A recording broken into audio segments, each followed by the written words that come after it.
The biggest thing to remember is we're not dead.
What is packing with you, YouTube? KHTV. Oh, shit. Let me move that out the way. KHTV back with another video.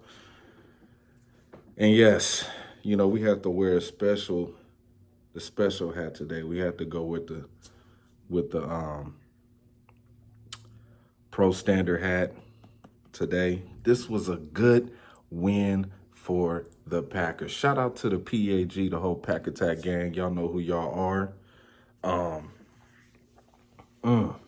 A lot to talk about in this game, man. Like I said in my last video, we have a puncher's chance. A puncher's chance. Everything worked well in this game. I mean, I don't like the fact that the defense gave up 28 points, and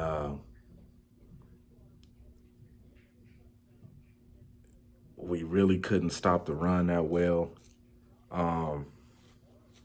We let CeeDee Lamb work. CeeDee Lamb put in that work. Much respect to him.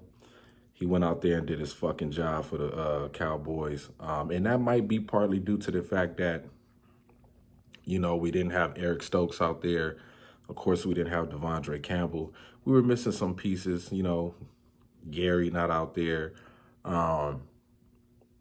New faces, Nixon out there, Ford out there, you know, new guys, you know what I'm saying, playing out there. And they did a good job, especially against a team with a winning record like the Cowboys. Aaron played an awesome game like he always do against the damn Cowboys. He looked like the two-time MVP. We're not dead. We are not dead. We got a chance to see A.J. Dillon move mountains like I said he should be doing.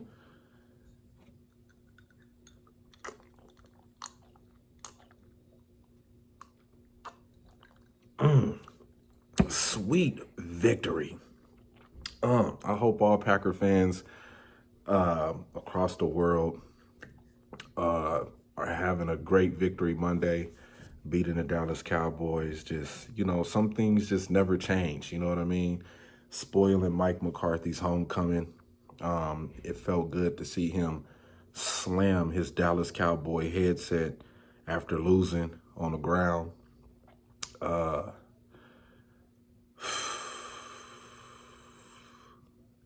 5 weeks. 5 damn weeks of no winning. And finally, we get back in that circle. We get right back into the winning circle. Christian Watson has a breakout performance, puts the NFL on notice that, I'm a threat now. I'm a threat. So that was nice to see happen. We getting Randall Cobb back, and then we'll get Romeo back. And we should see a different type of receiving core. Once everybody is back healthy, we should see a different mentality from this receiving core in these remaining games of the season. We're going to see a different receiving core. We're going to see an aggressive and a hungry receiving core after the performance that Christian Watson just put up. That's going to be contagious. Allen Lazard making the biggest play of the night. Allen Lazard made the biggest play of the game, closing out the Cowboys when they failed to kick a field goal on 4th and 3. Allen Lazard made the biggest play, put us in good field position to kick the game-winning field goal and have a victory. I see a lot of Cowboy fans trashing Dak Prescott. See, this is what y'all got to understand about these football teams. If a key guy is missing out of the system that makes the system work, the system is not going to be the same. You know what I mean? You gotta make changes. You gotta make adjustments. You gotta figure out who's the best guy to put in each position. And the Packers have been experimenting with that from the beginning of the season with the offensive line. Now that we have Bakhtiari and Elton Jenkins out there playing the whole game, you see how the offensive line looks? It looks a lot better. You know what I'm saying? And I think that's what happened with the Cowboys. You don't have Zeke back there, Is Dak really going to trust the third string guy to chip block and block for him? Because Tony Pollard can't do it. That's one of Zeke's biggest traits as a running back is that he can pass block and give Dak time to throw the ball down the field. And when you don't have that, you're throwing the ball a little bit too early or you're throwing the ball a little bit too late, and then you have turnovers. So I think Dak played a hell of a game. He threw for 3 touchdowns. Him and CeeDee Lamb connected the whole game. Dak made some big plays. It's just that whenever McCarthy get into situational football, he fails. And like I said, you got the Dallas Cowboys out here, running a high school offense. And yes, it did work. Why? Because they have talented guys that can run that offense. When you got talent around the offense you could run, even though Kellen Moore is pretty much, he not really elaborate with his offensive game plan. And that might be due to the fact, if Dak is limited in his skill set as a quarterback. So you never know what kind of throws Dak can make or can't make. So you have to fit the offense around his skill set. So he might not be able to open up the playbook like he want to because Dak might not have the skill set to make some of the throws down the field like other quarterbacks can. So I thought Dak played a hell of a game, minus the 2 interceptions. It's just when the pressure was on, McCarthy is not the best decision maker when it's time to win a ball game, when it's close like that, especially in overtime. You need a quarterback that's going to make things happen and put the ball in the right person's hands so you can win the game. And that's what Aaron did once we got the ball back. It was good to see him be fired up and yell at Matt LaFleur on the sideline to tell him, hey, man, run the ball. It's working. Let's just run the ball. Aaron Jones is killing Michael Parsons during this run game. Michael Parsons had no answer for this offense. I mean, I knew that was going to happen once Bakhtiari got out there. You seen Michael Parsons was backing up off the line of scrimmage playing linebacker. Why? Because Mike McCarthy knew, hey, man, you're not going to get past Bakhtiari. So you might as well try to play in pass coverage and shut down Robert Tonyan. You know what I'm saying? Try to stop the run if you can. And I think Dallas did Michael Parsons a disservice in this game, putting him in a bad position. That's the DC's fault. You know what I'm saying? If I'm the DC, I'm telling Michael Parsons to rush the passer, rush the passer, rush the passer. But when you running the football and you confusing a young guy who thought he was going to have a great game against Aaron Rodgers talking shit, and you see the results of playing against the two-time MVP, reigning MVP.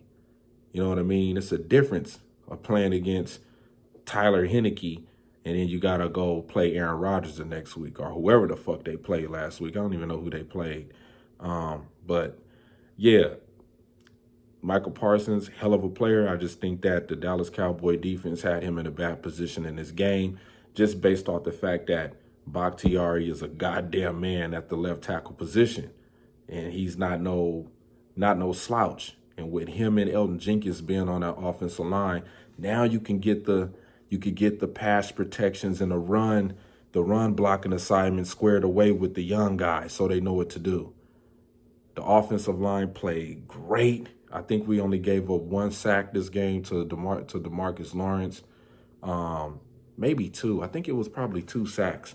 Maybe 2 sacks. I know Aaron fumbled on 1, and then I think they got him another time.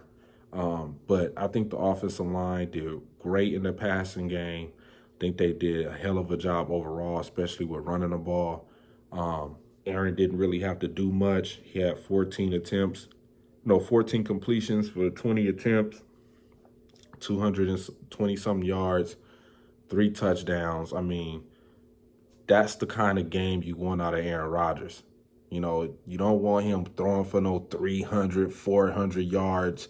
You know what I'm saying? If you could get a win like this, you know what I'm saying? Just the defense clean up some of the stuff and, you know, not let the score be this close, or, you know, if you can knock off a couple touchdowns and let the offense do what they did. You know, this is our first 30-point scoring game of the season.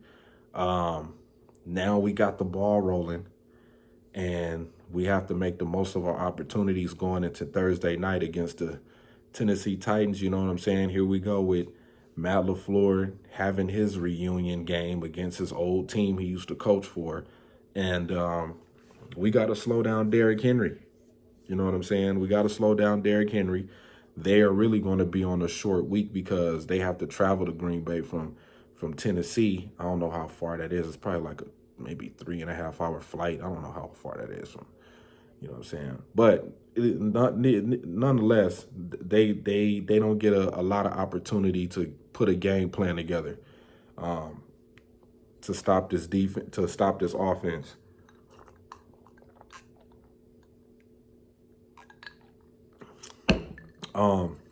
One thing I will say, Robert Tonyan did a hell of a job blocking as a tight end in this game. You know, and that might be due to the fact that Dallas defensive line is pretty much undersized. They leave a lot of gaps open to run through because they undersized. They're not, you know.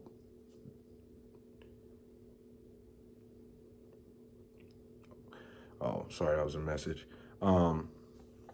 They not a big defensive line. You know what I'm saying?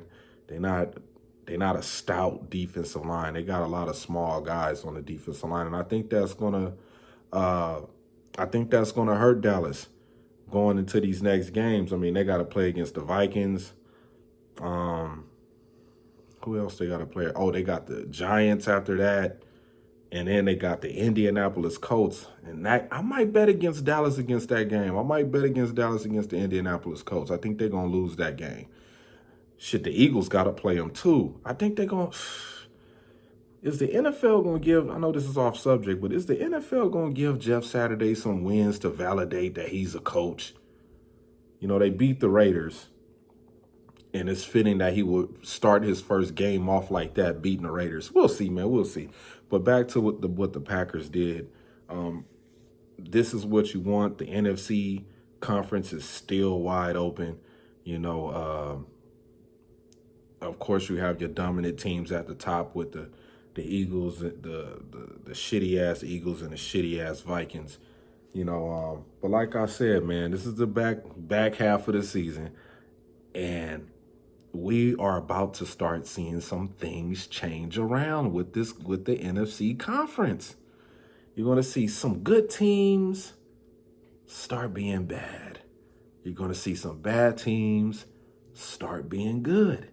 And I think it's going to get real interesting toward the end of the season, where there's going to be this, maybe it might be a clusterfuck. I don't know I don't know which conference it might happen in, but it's probably going to be some issues where some teams got to lose for this team to get in, and this team got to win for this team to get in, you know, and this team got to win, this team got to lose. Or if you lose, then you need these two teams to lose for you to get in. It's going to be some wild shit going on at the end of the season with the NFL this year. And I think that's the way they want it. They want it to be watchable. They want the entertainment value to go up. They want it to be captivating and interesting. And, you know, they want to sensationalize things to mainly be a distraction to people from what's really going on. But that's a whole different thing. But yeah, basically for entertainment purposes, I think they're going to spice it up at the end of the season and try to, you know, get some teams in there that shouldn't be in there. It should be some teams. Sorry about that. Somebody called me. It should be some teams that shouldn't be in there, but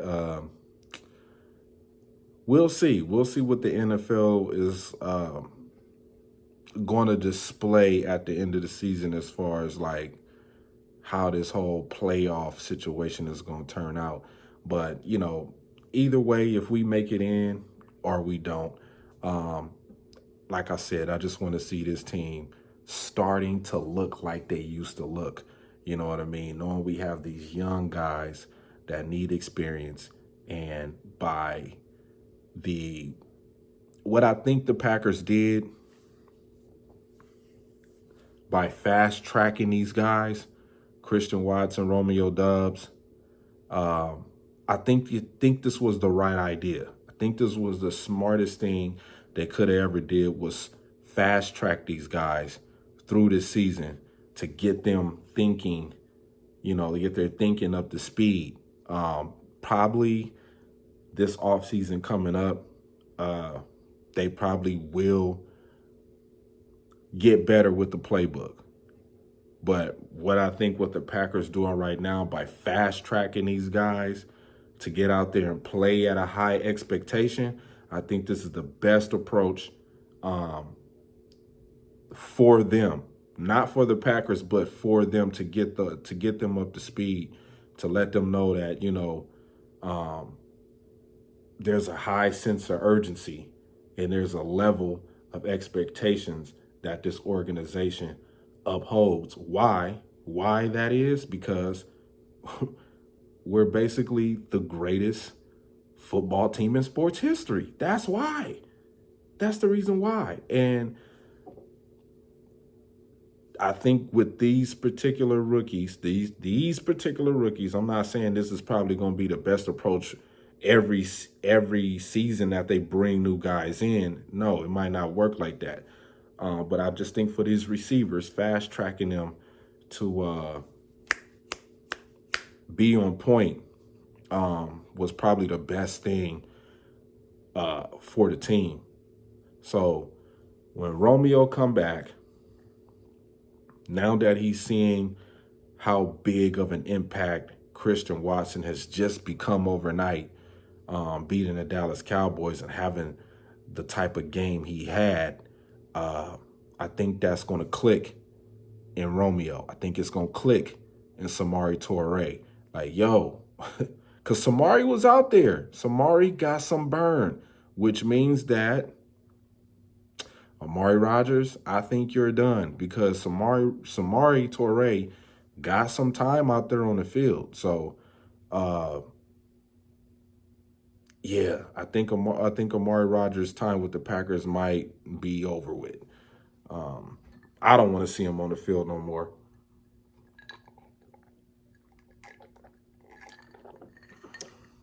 I think he's wore out his welcome. Just fumbling the ball too much, especially on special teams. Like I'm tired of seeing I'm tired of seeing the punt fumbling. I'm tired of seeing the kickoff return fumbling. I am just exhausted with that. Can we please get past the fumbling on kickoff return and punt return? Can we please, for the love of God, stop missing field goals? Special teams is still struggling. Still struggling. Still a pet peeve. Still a fucking aching nerve that we just cannot work out. Now, I like Rich Bisaccia. Trust me, I do.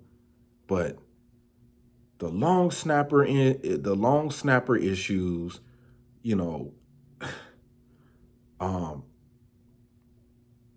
the placeholder not putting the ball right for Crosby to kick it, you know, just the fumbling, the punts, not holding on to the football, not running, not running. Just what the fuck was Amari Rogers doing? Why is he just running into collisions like that? You're turning your body to the side, letting the ball be exposed to get hit out your arm. Like, we cannot have that anymore. It is starting to get too late in the season for those kind of fucking mistakes that can cost you a damn game.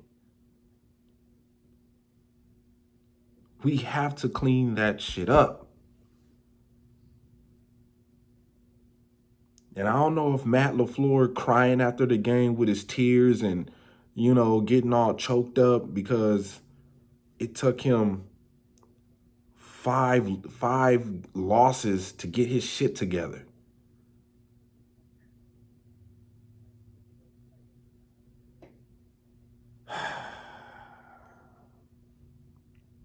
I'm happy about the win. But I'm not satisfied, okay? I know a lot of Packer fans is out here, you know what I'm saying, climaxing all over the place. You know what I'm saying? You know, because we got to win. I'm not satisfied. I want to go on a streak. I want to see us win games in a row. I don't want to win this week and then lose next week and then lose next week and then win. I don't want to do that. We got the Tennessee Titans, the shitty Eagles, and the shitty Chicago Bears coming up. 3 winnable games. We can win these games. We found our identity. We're playing on grass field.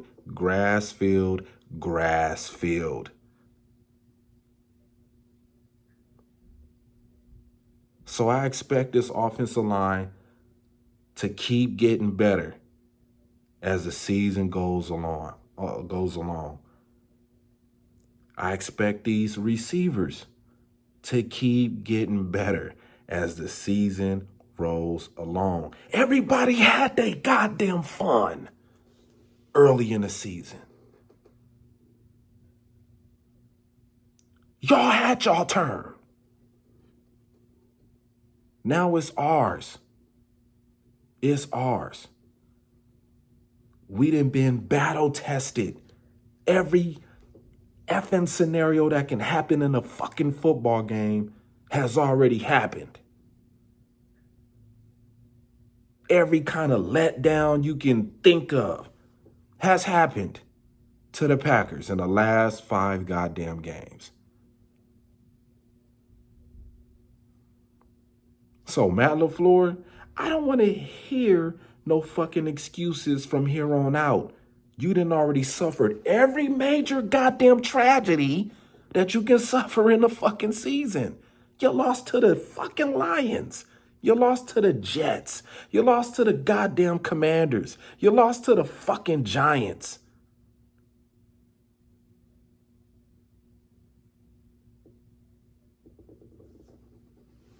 I know I'm missing a team in there somewhere.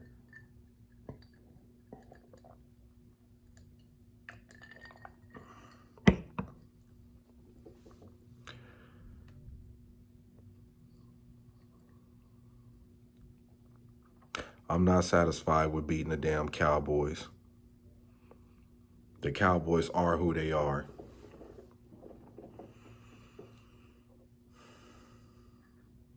We need to win more games. Period. That's just, ain't nothing else to say after that. We need to win more games. So let's carry this momentum. Let's feed off of this. I know Rashawn Gary is going to be at the game this coming Thursday. He's going to be on the sideline rooting the guys on. I hope Devondre Campbell is healthy enough to play because we're going to need him. I hope Chris Barnes is healthy enough to play because we're going to need these linebackers. We're going to need them.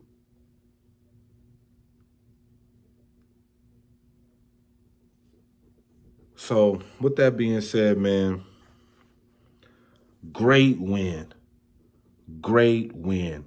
You know, it feels so good to come on YouTube and watch the Cowboy community fall apart right before your eyes after losing to Aaron Rodgers. I've never seen a team take a loss like this so bad. Like the Cowboys have thrown the towel. The Cowboys have thrown in the towel after this game. I done had a bunch of my Cowboy homeboys call me up. We've been talking all day about this game, just like the media has been talking all day about the Cowboys and the Packers game. That's all you've been seeing on sports the whole day. Cowboys, Packers, Cowboys, Packers. And just to see these Cowboy fans in the Cowboy YouTube community, you know,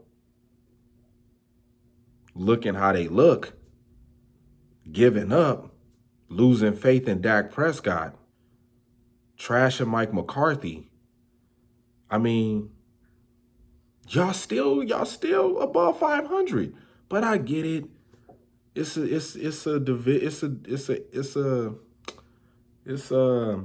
NFC East division thing with y'all. But just see y'all making all these videos about this game is shocking to me. It's shocking to me. Y'all didn't make no videos about when y'all lost to Tom Brady. Y'all wasn't making all these videos, but y'all lose to the 3-6 Packers, who have been doing nothing but shooting themselves in the foot in these games that we've been playing so far that we lost. Yeah, that was our fault. That was our fault. We were shooting ourselves in the foot. But all my homies that called me, they all were like, man, we knew we was going to lose this game, man. Aaron Rodgers owned us. They just knew. So cheer up, Cowboy fans, man. Y'all got to pick up y'all spirits because y'all got to play the sorry-ass Vikings next week. And I might bet on y'all to win that game, man, but only if Zeke is playing. If Zeke is playing, then I'll wind up making a bet on y'all. But if Zeke ain't playing, y'all going to lose that game. But, you know, I've been rambling on long enough. Packer Nation, get back to celebrating. on Victory Monday. It just feels so good to walk outside rocking your Packer shit, you know what I'm saying, after winning, sticking your chest out, letting everybody know that we ain't dead yet. We still here. Go Pack, go. Packers are coming back, man. It's a long season. It's a long season. We're doing things right this way. Let's go. Go Packers.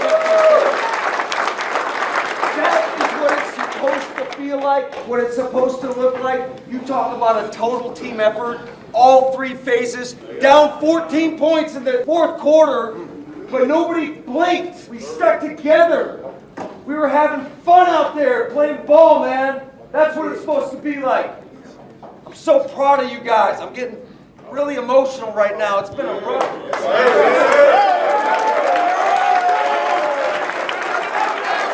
You guys battled your ass off. You come to work every day ready to get better and better and better, and we're sticking together through the tough times. All right? So proud of you guys. There was so much great leadership on that field. The most powerful teams are player-led. We say it all the time. And you guys led the way. Family on three. 1, 2, 3. Family.